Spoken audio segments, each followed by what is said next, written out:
Welcome to Vancouver's West End, where I live and work and play. This customer's lawn is very neat considering I haven't edged it or mowed it for 2 weeks. But today I'm gonna edge it with a blade, not edge it with the weed eater. You can see it's already been edged along the curb and there's still a good gap. It doesn't really need it, but this customer loves edging so much, and they've been away for a couple weeks, so I figure they can come back to freshly edged lawn.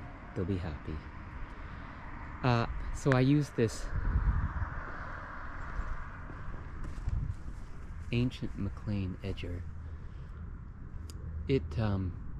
I bought it from another gardener probably 15 years ago, and he had it for who knows how long. I don't know what year it's from, but it's very old.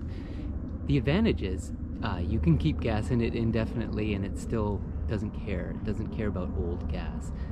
It'll run on pretty much anything, and it's very reliable, and I already paid for it. But it's so big and so loud. It's deafeningly loud, obnoxiously loud. So I try to use it as little as possible. And you know, you can get away with using these edgers once a year if you time it right. And I'm talking about the very end of the wet season when the lawn dries out for the first time. At that moment, you can still do a neat job. I mean, if you try and do this in wet weather, it's horrible. Everything gets mucked up.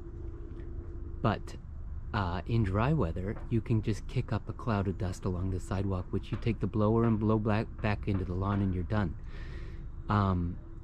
So I would say the very first time the weather dries out to the point where you can kick up a cloud of dust, that's the moment that you edge your lawn, because that gap that you're cutting between the lawn and the sidewalk will keep getting bigger all summer as the lawn shrinks during dry periods, right? The gap is actually still there, even though I edged this lawn 2 months ago.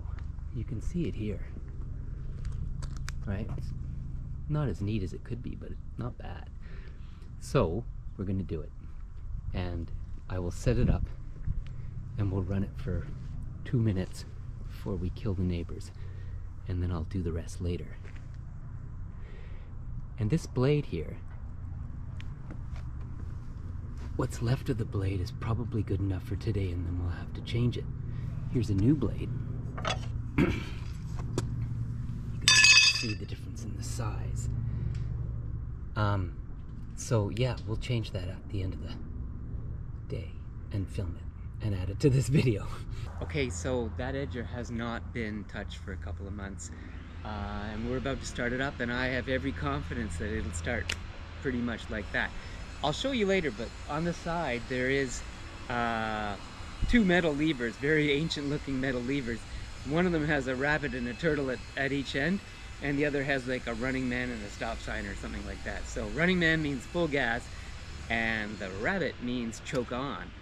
And as soon as you get it going, then you have to turn it to the turtle and choke off. I think. That's my current theory on this matter. Okay. And later on I'll have hearing protection, because you really need hearing protection for this guy. Okay, so blade's in the up position. Running man is running. Choke is on. Rabbit's engaged. Should start right away, right? No.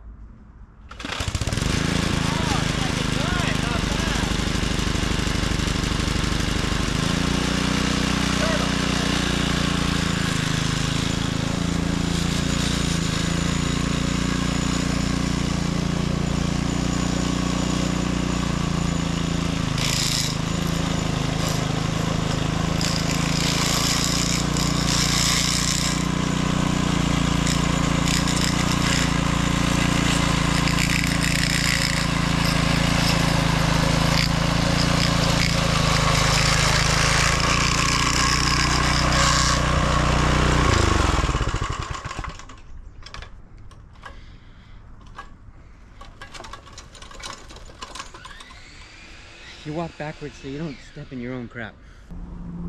Okay, we're bringing in the big guns now. First, we're gonna spray this up. Hopefully that will loosen it a bit. Then we're gonna bash it a couple times, because that feels good. Aha! All right, maybe this giant wrench is the ticket. Gotta loosen it a little bit by pushing this button. Oh, there we go, sliding.